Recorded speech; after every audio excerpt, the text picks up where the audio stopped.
Welcome to the Corner Booth Podcast, live from Greenspot Restaurant here in Montreal. I'm Aaron Rand, along with Bill Brownstein and Lesley Chesterman, and our special guest today, Terry Mosher, better known as Aislin. And just before we begin, I want to thank our sponsors, the folks over at Empire Gold and National Carpet, for making this all possible. So Terry, welcome. Thank you for being here.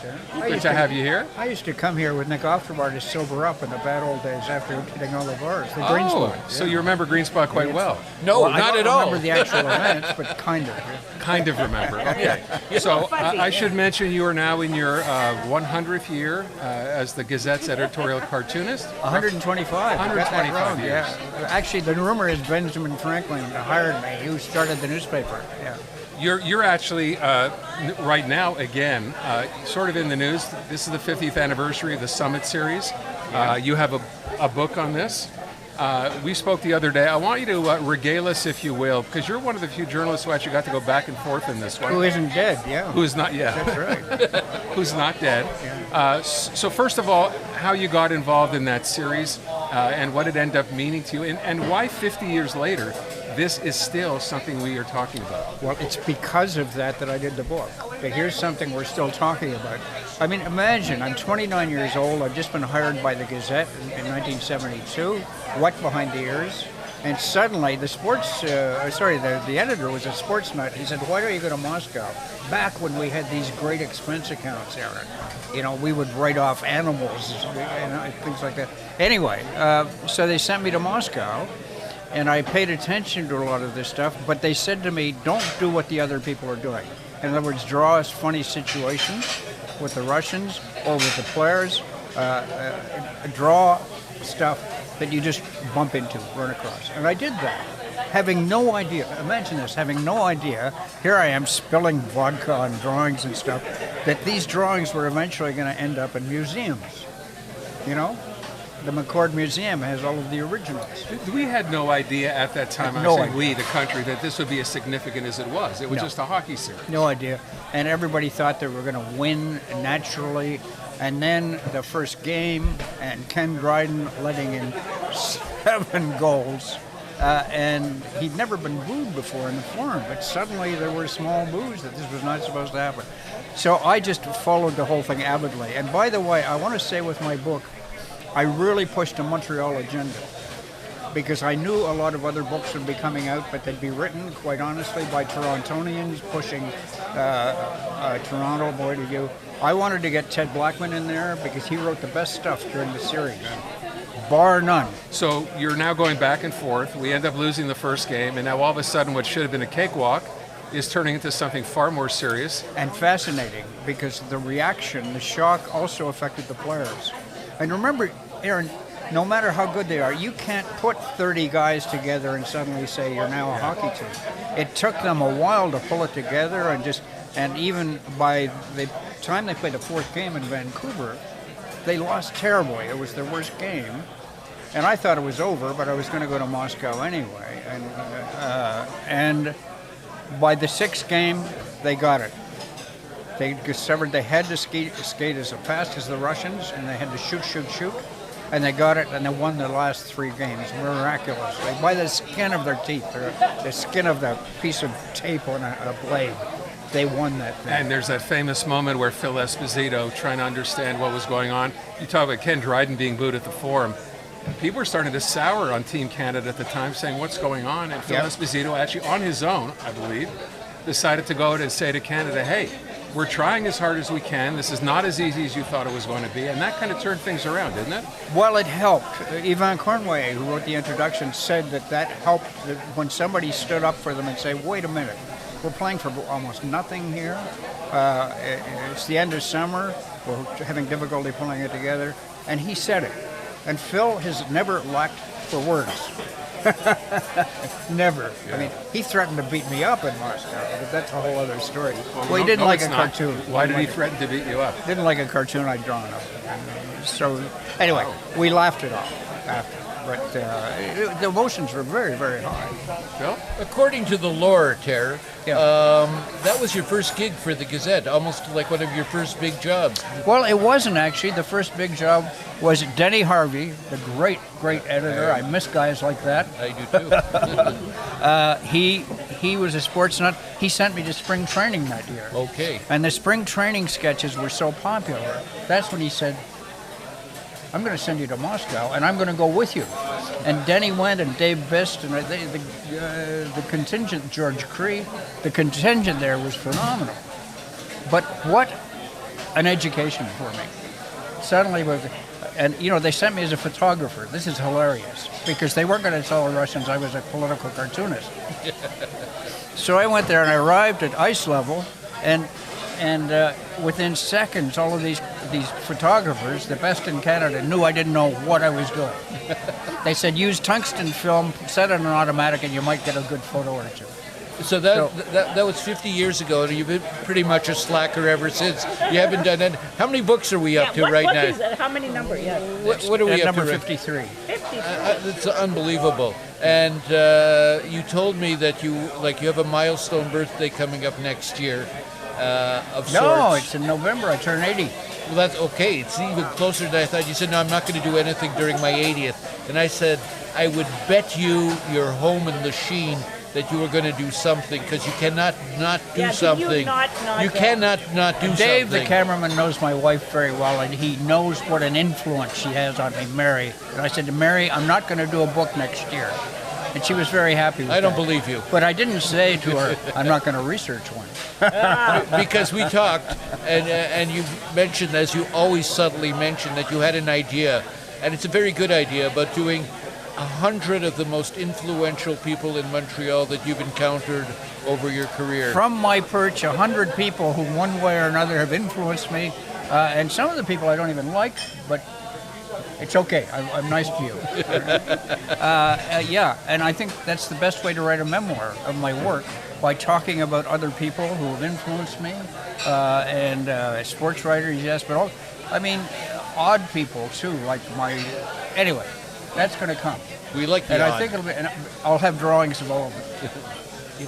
Did you have somebody who was your favorite person to draw? Was there somebody who just loved to draw? Madame Louise Baudouin. Baudouin was one. Number two And would you were have great. Number two would have been René Levesque.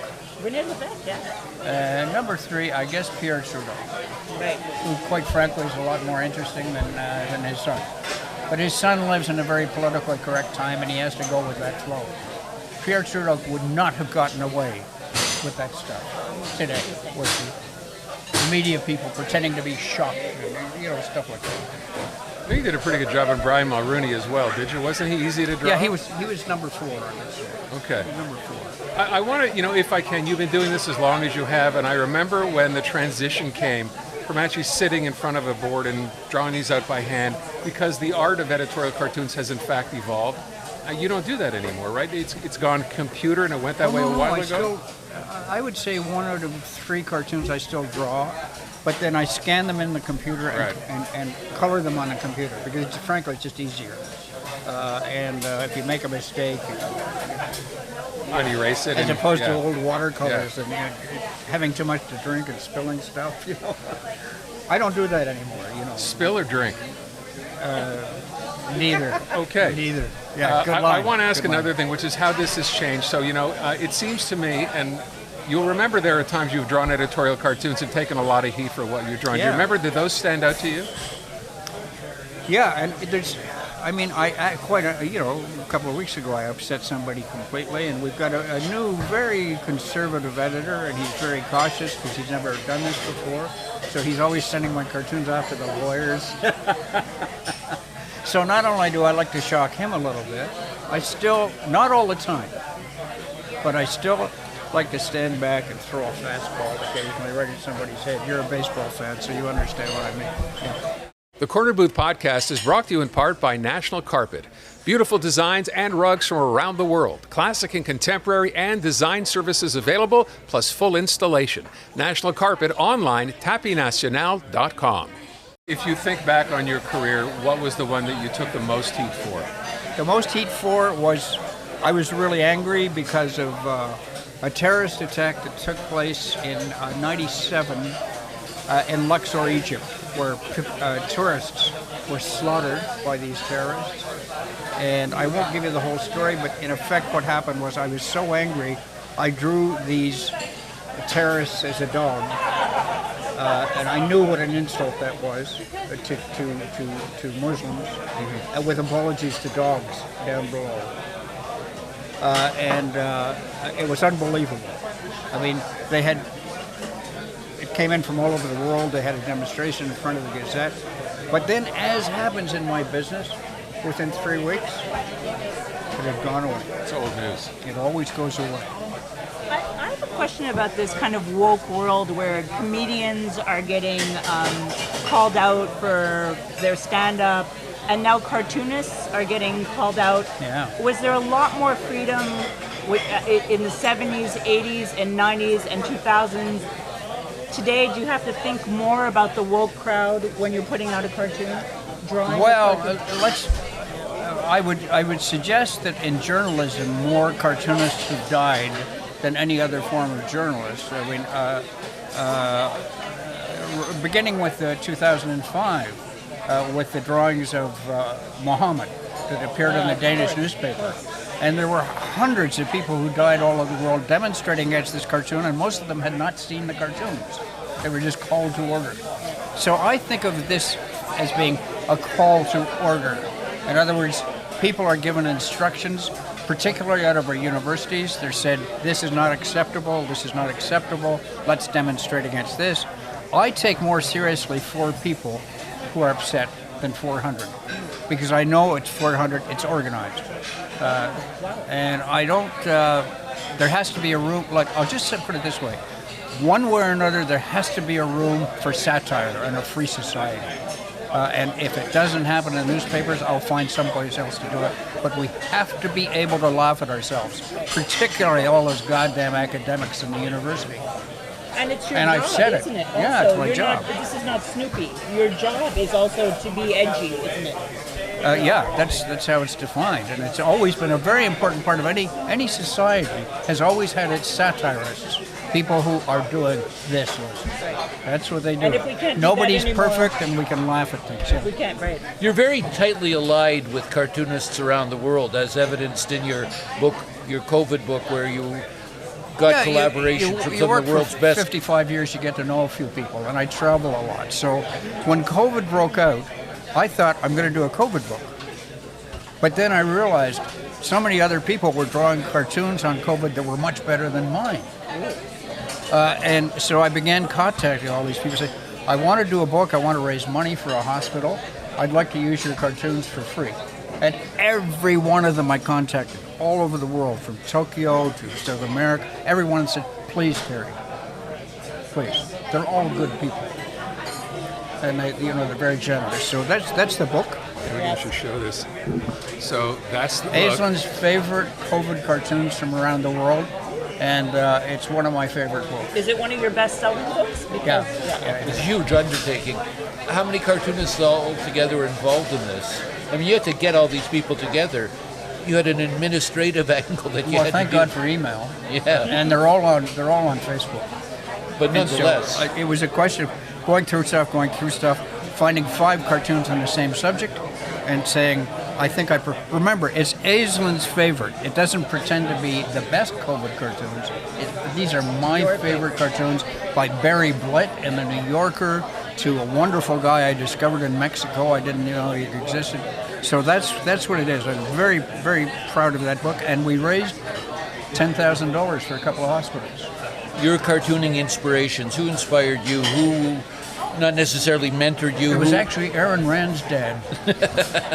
Thank you, Terry. Me too. I thought I'd get that. I want to ask a question, though, because when you have to do something like this pretty much on a daily basis, you know, in the business, you're always trying to generate ideas. So where do you get that idea? Where do you get those ideas from? Where do they come from? I hate to say that it seems to be pretty simple for me. If there's one thing I can do, I'm not very good at getting the garbage out in time and this, that, and the other. But if there's one thing I can do, I can sit there and look kind of dumb and just... And what I'm doing is I'm working. I'm thinking, oh yeah, so-and-so scored a goal last night. And it's like a pinball machine up there and, you know, a cup of coffee, and I'm thinking, and then it comes together. Something pulls together. Thank God it does. Do you watch the news every night? How much news do you consume? I watch until I get my idea. Or I watch news. I read a lot, actually, quite honestly. Television is too fast and it's too abrupt. Whereas I read the New Yorker, I read the New York Times, I read La Place. I scan them. Because there's still the best journalism being done is in print. And you've obviously had times, everyone does, where you're like, you draw a blank, you have nothing. That's happened? You know, Aaron, not yet. Never? Usually I have too many ideas. I keep a little notebook here, and I'm always writing out things in it. And often, like tomorrow I'm drawing a cartoon for the Gazette. I have 5 or 6 concepts. I think I'm probably going to go with the end of the Liberal Party because Anglos will be able to relate to that.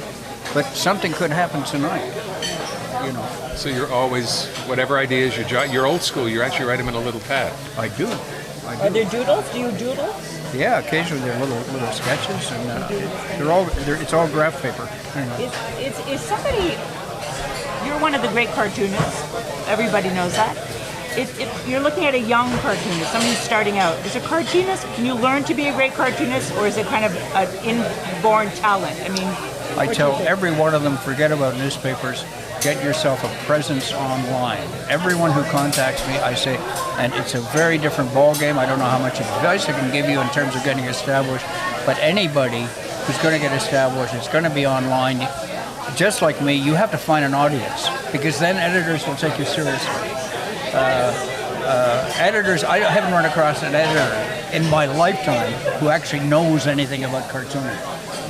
And they think we're all a little bit dingbatty, but they're puzzled because we actually sell newspapers or we're popular. They can't figure it out. Why is a cartoon that, you know, people read in 7 or 8 seconds more popular than my 400-page editorial? Well, go figure. Do you remember how how did you get started in the business? Did you one day decide I have this talent? How did it begin for you? Well, I was fortunate because my parents were very liberal, thank God. And they knew my dad was in the newspaper business for a while, so I got to know a lot of newspaper actually when I was a kid. And I knew, all kinds of people, and it called me. I always was reading newspapers, and the most important influence on me, and I've written his biography, was Duncan McPherson. He was a cartoonist for the Toronto Star, brilliant in the 60s and 70s and 80s, and I got to know him very early in my career, and we'd go and drink together. I'm sensing a common thread here. Yes, I don't know. Thread. Okay. I'm a recovering alcoholic. I don't drink anymore. But Terry, you came from Quebec City. Well, no, Toronto and Montreal. And then, weren't you in Quebec? I studied at École de Beaux-Arts in Quebec City. Right. Yeah. And how much did that shape? Yeah. How much did that shape you being in Quebec or going to that school? I loved it. I fell in love with Quebec. I spoke very little French at the time, but they humored me at art school, and I graduated. And you were good, so. Well, I was drawing cartoons on the street in Rue de Trésor of American tourists speaking with a French accent. You like my painting, and stuff like that. And within 3 years after that, I was doing covers for Time magazine. So it happened very quickly. The Corner Booth podcast is brought to you in part by Empire Gold, paying the most for your collectibles. And remember, at Empire Gold, you get paid right on the spot. And nobody pays more for your gold or silver than Empire. Online, empiregold.ca. I just want to go back. When you mentioned Duncan McPherson, so you're going out, you meet this, he was basically your idol, fair to say, at the time? Yeah. What was that discussion like? He gave me the best advice. Here's a story very people know. In 1975, I was getting very popular. And I went to see McPherson at the Toronto Star. We went out to the press club. He said, I got some advice for you, Terry. I said, what? He said, quit the paper, quit the Gazette. He said, you're getting popular. Quit the Gazette and then insist you go on contract. This is the kind of advice I got. I thought about it. I said, okay. So I walked into the Gazette and I say, I'm quitting. And went home, and as he predicted, within 2 days, the phone began ringing. What's wrong? What can we do? And finally I said, I want a contract. I want to go off. Smartest thing I ever did. Wow. But he said, you have to be confident that you can go out on your own in order to do that. So that's why I wrote his biography, because I loved this guy. and I just wanted to write a tribute to him. So it's a great big fat book. I didn't bring it, but it's another one I'm proud of. I wanted to ask one other thing. I know Bill has a question for you. There have been times where you publish a controversial letter. You mentioned that before. And a lot of times that'll have to do with a politician. What was the worst run-in you ever had with a politician? Were you ever approached personally, directly by someone saying, why did you do that? Or I found that offensive. Did that ever happen? I was being sued twice by Claude Wagner for cartoons I'd drawn of him in the 70s. So the Gazette was a little worried about it because, I had him milking a bull and doing all kinds of things. It was a pretty tough cartoon, but he was an easy guy to be tough on. He was quite something. And then he got sick and he died. And I have this in my studio. I got a letter from his lawyer saying, under the circumstances, we're going to drop the lawsuit. That was anyway. Never heard anything from Céline or her people at any point ever? Do you mean Baudouin? Céline Dion. Céline Dion. No, I only drew her a few times. I think Chaplot, my very good friend at the Pass, has been much tougher on Céline. I think I did her wedding with all the camels in the background or something. But no, I never heard from Céline. Bill? You alluded earlier to the fact that you used to come here decades back with Nick after a night of wildness. Your life took a turn, but your cartooning never did. You want to talk about that? Oh, I don't know about that, Bill. I think I'm probably my own best critic. And in the mid-'80s, when I started to get a handle on this and realized I was in deep trouble, and not just with the alcohol, but with the cocaine, too, because it was just so fashionable. And I had to go through a major 2, 3, 4 year period when the cartoons weren't always as sharp as they could have been. But I had some people, friends of mine, who said, don't worry, it'll come back. It'll come back. Did you worry? Yeah. I mean, I remember the photographer, a well-known photographer in the States, she said, it took me 5 years to get my creativity back when she quit the cocaine. And that terrified me. The idea of not being able to draw when I got up in the morning. Anyway, so that's a whole other chapter, Bill, and there'll be more of it in the memoir. Quite a bit of it, actually. But it changed, and also the most important thing in my life, I have wonderful kids, and I had a great first marriage, but my first wife has died. My second wife, Mary, is the most important person in my life. And Sparky. And a beautiful painter.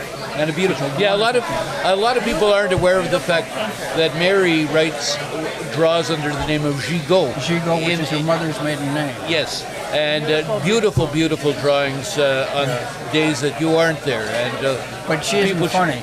Are you guys competitive? She's beautiful. No, You're not not at all. I have a question about Quebec. Yeah, sure. Of all the provinces that you could work in, do your cartoons in, does Quebec give you the richest fodder material? This must be the best place in Canada to do cartoons. North America. In North America? Really? Here's the proof is in the pudding. We have 7 cartoonists working in Montreal, delivering 7 still. Chicago has none. New York has 1. They have no restaurant critic either. LA only has 1. Vancouver has 1. Come to Quebec, and Satire is still alive. We can still laugh at each other. And they're good. They're good. They're all very different from each other in terms of style. The Corner Booth Podcast is brought to you in part by Guaranteed Industries. They are a Lennox Premier dealer. They can take care of all your heating or cooling needs, residential, industrial, or commercial. GuaranteedIndustries.com or call them at 514-342-3400. They are a Lennox Premier dealer. I'm curious too, so you've been around long enough, you've worked with a variety of editors over the years at the paper. Did you ever have a situation with any one of them where you had to fight for a cartoon that you thought was appropriate that they didn't? Oh yeah, a number of times. A number of times? You remember them? But my deal is, this is a pretty civilized deal, is that I draw a cartoon for the Gazette, and they have the freedom to print it or not, but they pay me anyway. But that aside, did you ever have to stand up and say, I think this should, and win a fight like that with an editor? Yeah. You remember a case? Free trade. The big battle of free trade in the late 80s, and I was very much against free trade and drawing all kinds of cartoons. The publisher was very pro-free trade. There was a fellow by the name of Clark Davey. I think he's still alive. But in any case, he confronted me in a hallway, and he said, I don't want you drawing any more anti-free. Every once in a while I try to be bullies. I don't want you drawing any more. I said, okay, Clark. Then I went back to the studio, and I drew the most vicious, tough cartoon on free trade with bombers coming in and all kinds of stuff and ack stuff. Gave it to Joan Fraser, who had not been party. This was my editor, to the conversation. She said, well, that's pretty tough, but I'll print it. Wow. Clark David never spoke to me again. Terry, bad boy that you have been and you've been getting all sorts of accolades, government awards, but ultimately the biggest thing when you told me you got the stamp of approval, your own bloody stamp. That's got to be the top of the top. It's on the cover of the Moscow book, and it's an actual stamp, a Canadian stamp, celebrating the series. But what a lot of people don't know is that the determined little beaver there, with the clear blue eyes and going at it, that's actually, I based that on Yvette Cornway. Oh, really? So he loves that. Oh, he loves it. Okay. And you never know, someday it might be worth $4 or $5. Now that's an interesting question. Is there a market now? It must be hugely expensive to buy your original cartoons. You can't. You can't, because explain how that. If I want some. You can buy a good quality print, signed and numbered on acid-free paper, a print of any cartoon. Anybody can buy that. And all the profits from that go to charity. But my originals, all my originals, the ones I like anyway, go to the McCord Museum. So the Everyone Take a Valium, I cannot save up for that. Nope. No, you can't. But you can get a print. I'm conscious of anybody can buy a print from me. It's $100. It'll be signed, and this year the money is going to the Lachine Hospital, but another year it'll be another. So I've made enough money.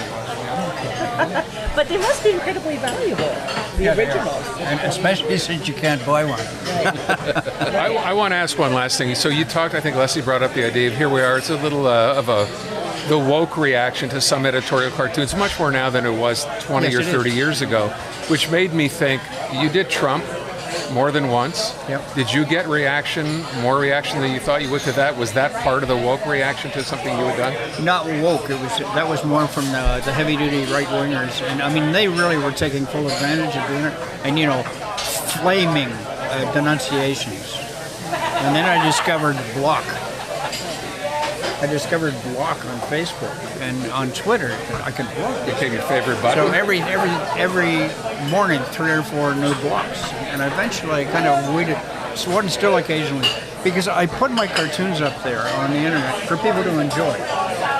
And if they don't like them, don't look at them. Right? And I'm pretty liberal in my point of view. And